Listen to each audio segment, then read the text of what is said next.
الحمد لله الذي أحاط بكل شيء علما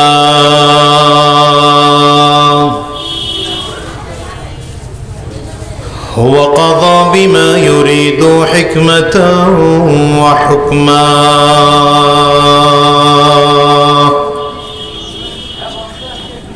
وأنعم بالنعم ابتلاء وامتحانا ونشهد أن لا إله إلا الله وحده لا شريك له ذو الجلال والإكرام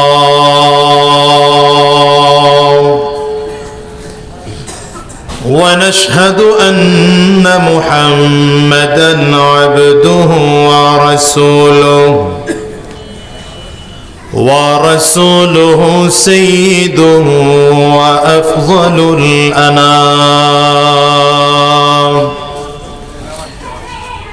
اللهم صل على محمد وعلى آله وصحبه وسلم تسليما كثيرا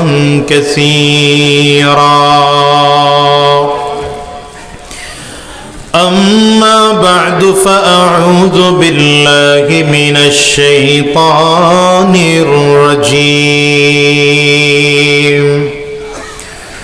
بسم الله الرحمن الرحيم لقد كان لكم في رسول الله أسوة حسنة وقال تبارك وتعالى وإنك لعلى خلق عظيم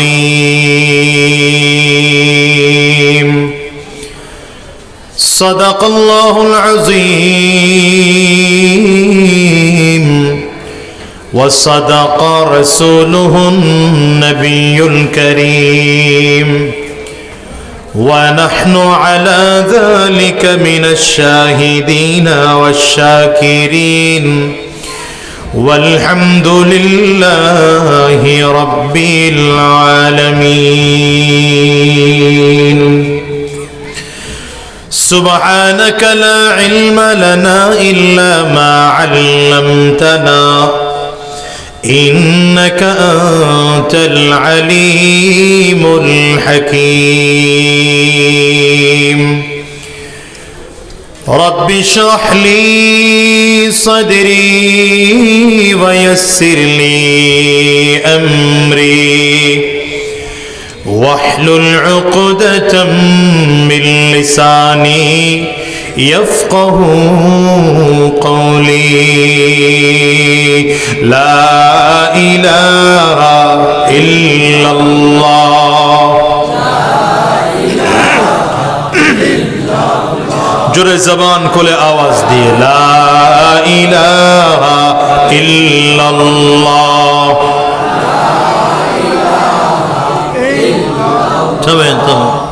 যে আওয়াজে জিকির করছেন এই আওয়াজে জিকির করলে তো কলব সাফ হওয়ার কথা না জিকির হলো রূহের খোরাক বলেন কিসের খোরাক আওয়াজ দিয়ে আরো জোরে বলেন রাসূলুল্লাহ সাল্লাল্লাহু আলাইহি ওয়াসাল্লাম বলেছেন লিকুল্লি শাইইন সিকালা ওয়া সিকালাতুল কুলুবি যিকরুল্লাহ নবী বলেন প্রত্যেকটা জিনিস জং ধরে গেলে পরিষ্কার করার একটা যন্ত্র আছে কি বলেন আছে না নাই মানুষের কলবের মধ্যে এমন ময়লা আছে জং আছে এটা পরিষ্কার করার যন্ত্র হলো মাওলা পাকের জিকির বলেন কার জিকির আওয়াজ দিয়ে জোরে বলেন কার জিকির আরো জোরে বলেন কার জিকির এজন্য বলেছে জিকির হলো রূহের খোরাক বলেন কিসের খোরাক আরো জোরে বলেন